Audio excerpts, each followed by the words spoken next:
Shalom teman-teman, sebelum kita mulai devotion, mari kita bersatu di dalam doa. Terima kasih Tuhan, terima kasih Yesus, terima kasih Roh Kudus buat nafas kehidupan yang kasih Kau berikan kepada kami Tuhan. Dan sebentar lagi kami akan memulai devotion kami. Awal pertengahan hingga akhir Kau yang memberkati Tuhan Yesus. Biarlah pujian penyembahan kami membawa harum. Terima kasih Tuhan, haleluya. Amin. Bapa yang mengasihi,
Tuhan, kami bersyukur buat pagi hari ini sekali lagi bahwa kami untuk mengenal Engkau lebih lagi, dan biarkan kami dalam membuat semua keputusan biarkan berdasarkan dari hati-Mu sendiri dan Engkau yang menuntun Tuhan untuk semuanya. Terima kasih Bapa, berkati anak-anak-Mu, biarkan mereka sekali lagi Tuhan Engkau jamah, Engkau sendiri yang menjumpai mereka, dan biarkan mereka bertumbuh di dalam pengenalan akan Engkau. Dalam nama Tuhan Yesus kami bersyukur, kami berdoa. Amin. Ya, pagi hari ini saya ambil satu judulnya adalah hati-hati dalam mengambil sebuah keputusan. Saya ulang, hati-hati dalam mengambil keputusan. Kata Samuel kepada Saul di 1 Samuel 13 ayat 13, kalian bisa buka di rumah. Firman-Nya berkata, perbuatanmu itu bodoh, engkau tidak mengikuti perintah Tuhan Allahmu yang diperintahkannya kepadamu. Saya ulang sekali lagi, perbuatanmu itu bodoh, engkau tidak mengikuti perintah Tuhan Allahmu yang diperintahkannya kepadamu. Kenapa saya mengambil judul hati-hati mengambil sebuah keputusan? Karena seringkali di usia-usia bahkan orang tua pun kita selalu mengambil keputusan dalam hidup kita sehari-hari. Tapi di masa transisi, di masa kalian pencarian jati diri, pengambilan keputusan itu sangat penting karena itu mempengaruhi hidupmu. Apakah engkau akan naik atau engkau akan turun, engkau akan jadi kuat atau engkau akan melemah, engkau akan yang namanya jadi sukses atau engkau justru hancur. Karena keputusan, sekali lagi, Tuhan berikan free will buat kita. Tapi kalau kita berjalan bersama dengan Roh Kudus, pasti kita percaya bahwa sebenarnya keputusan yang diambil adalah keputusan yang berdasarkan hati Tuhan sendiri. Nah, dalam nat bacaan kita hari ini dituliskan bahwa mengenai teguran yang keras dari Samuel kepada Saul yang telah membuat sebuah keputusan yang bodoh. Kenapa? Kalau diceritanya bahwa waktu itu saat orang Filistin menyerang, rakyat Israel itu merasa terjepit dan akhirnya melarikan diri. Nah, menyaksikan hal itu, Saul tidak lagi bisa bersabar menantikan Samuel yang sebelumnya sudah menyuruhnya untuk menunggu sebenarnya. Tetapi Saul memutuskan untuk mempersembahkan korban bakaran sendiri yang seharusnya itu menjadi tugas Samuel. Mari kita akan buka di 1 Samuel 13 ayat 5 sampai 9. Saya akan bacakan untuk kalian semua. Adapun orang Filistin telah berkumpul untuk berperang melawan orang Israel dengan 3.000 kereta, 6.000 orang pasukan berkuda, dan pasukan berjalan kaki sebanyak pasir di tepi laut, dan mereka bergerak maju dan berkemah di Mikmas di sebelah timur Bet Awen. Ayat yang ke-6, ketika dilihat orang-orang Israel bahwa mereka terjepit sebab rakyat memang terdesak, kondisinya ya, mereka terjepit dan rakyat terdesak, maka larilah rakyat bersembunyi di gua, di keluk batu, bukit batu, liang batu, dan perigi. Ayat yang ke-7, malah ada orang Ibrani yang menyeberangi arungan sungai Yordan menuju tanah Gad dan Gilead, sedang Saul masih di Gilgal dan seluruh rakyat mengikutinya dengan gemetar. Ayat yang ke-8, ia menunggu 7 hari lamanya sampai waktu yang ditentukan Samuel. Sebenarnya sudah menunggu. Tetapi yang berikutnya, tetapi ketika Samuel tidak datang ke Gilgal, mulailah rakyat itu berserak-serak meninggalkan dia. Ayat yang ke-9, sebab itu Saul berkata, bawalah kepadaku korban bakaran dan korban keselamatan itu, lalu ia mempersembahkan korban bakaran. Di sini bukan berarti bahwa si Saul itu tidak menunggu Nabi Samuel, tetapi dia sudah di ayat 8 dikatakan bahwa ia menunggu 7 hari lamanya.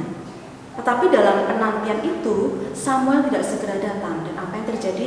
Dia membuat sebuah keputusan yang sepertinya itu baik, tapi ternyata itu tidak tepat di hadapan Tuhan, dan membuat akhirnya apa? Saul sendiri, roh Tuhan undur dari hidup Saul, dan akhirnya jabatan itu berpindah kepada orang lain. Dan sekali lagi dia bukan lagi menjadi Saul yang diurapi oleh Tuhan, karena roh Tuhan ternyata undur dari hidupnya. Seringkali kita merasa bahwa sepertinya itu baik, itu oke, tidak apa-apa, tidak masalah. Tapi ternyata itu tidak tepat di hadapan Tuhan. Dan saya pun belajar. Mari kita sama-sama belajar bahwa hati-hati dalam kita mengambil keputusan yang seringkali ternyata iblis coba sodorkan lewat apapun yang membuat kita terpikat, membuat kita mata kita merasa wow itu luar biasa. Tapi ternyata itu bukan yang Tuhan mau. Nah, kita akan lanjut sekali lagi. Sebuah keputusan selalu membawa sebuah konsekuensi. Artinya ketika kita ambil sebuah keputusan yang A, maka kita tahu bahwa ada sesuatu yang di sini yang ada konsekuensinya ketika kita bahkan salah mengambil keputusan itu. Dan seringkali kita harus bayar bisa sampai beberapa tahun. Yang kita lihat di toko-toko Alkitab ada banyak sekali kesalahan-kesalahan yang ada yang mereka kerjakan dan lakukan. Dan seringkali mereka harus yang namanya harus di-delay, harus menunggu sampai sekian tahun sampai semuanya jadi seperti yang mereka doakan. Salah mengambil satu keputusan saja dapat menghapus kebaikan yang dilakukan seumur hidup. Nah, yang perlu diwaspadai adalah jangan berpikir bahwa kita tidak bakal membuat keputusan bodoh. Karena kalau kita berpikir demikian, artinya apa? Kita menempatkan diri kita dalam bahaya. Karena bisa saja kita membuat sebuah keputusan yang bodoh. Makanya kita harus yang namanya ketika diberikan penolong oleh Tuhan, kita tahu bahwa kita harus aktifkan, kita belajar bergaul dan kita bicara. Dan kita tahu seringkali Roh Kudus berbicara, nak jangan yang ini, nak jangan yang itu, nak itu tidak bagus, nak yang itu bukan untukmu. Ada yang lebih baik dari itu. Dan seringkali kita tidak mempedulikannya dan alias kita mengabaikannya karena kita merasa itu tidak sesuai dengan keinginan kita. Dan saya belajar, kalian juga mari sama-sama kita belajar bahwa kita harus hati-hati mengambil keputusan. Nah, jika ada yang menegur kita, terimalah teguran dan nasihat tersebut karena bisa jadi hal itu adalah alarm yang mengingatkan kita untuk tidak membuat keputusan yang salah, yang akhirnya menjerumuskan kita, bahkan kita tidak pernah bisa keluar dari semuanya karena sudah sangat terlalu dalam dan terlalu fatal apa yang kita ambil keputusan. Nah, minta sama Tuhan untuk pimpin setiap langkah, setiap hal, setiap apapun yang kita mau putuskan setiap hari. Karena pasti akan ada beberapa pilihan yang itu seringkali kita tidak bisa memilih yang ini atau yang itu, atau ada 3 pilihan, ada 4 pilihan dan sebagainya. Nah, kita butuh yang namanya Roh Kudus di sini. Dan ingat, hati-hati dalam mengambil sebuah keputusan. Seperti Saul yang sepertinya dia baik, dia sudah menunggu kok 7 hari, tapi ternyata apa yang terjadi?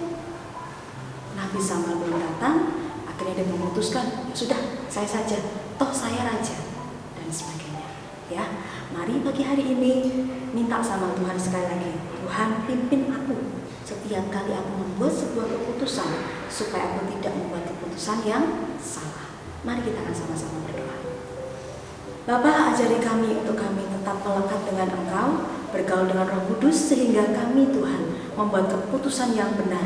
Tidak ada satupun yang membuat kami Tuhan jadi slip off atau kami menjadi turun, tapi biarkan setiap kami Tuhan tidak ada yang terpeleset, tapi kami tetap ada di dalam kendali Tuhan sendiri, karena kami tahu Roh Kudus yang membantu kami untuk mengambil sebuah keputusan tiap hari, tiap detik di dalam hidup setiap kami Tuhan. Tolongin anak-anak-Mu Tuhan, ketika mereka harus mengambil keputusan mau kuliah atau mau kerja, mereka mau mengambil universitas yang mana, mereka mau bergaul dengan siapa, ajari mereka Tuhan untuk mengambil keputusan yang benar. Dan biarkan Roh Kudus terus berbicara di hati mereka, menolong mereka untuk Tuhan mengambil keputusan yang tepat, yang seperti yang Kau mau. Terima kasih Tuhan untuk pagi hari ini. Dalam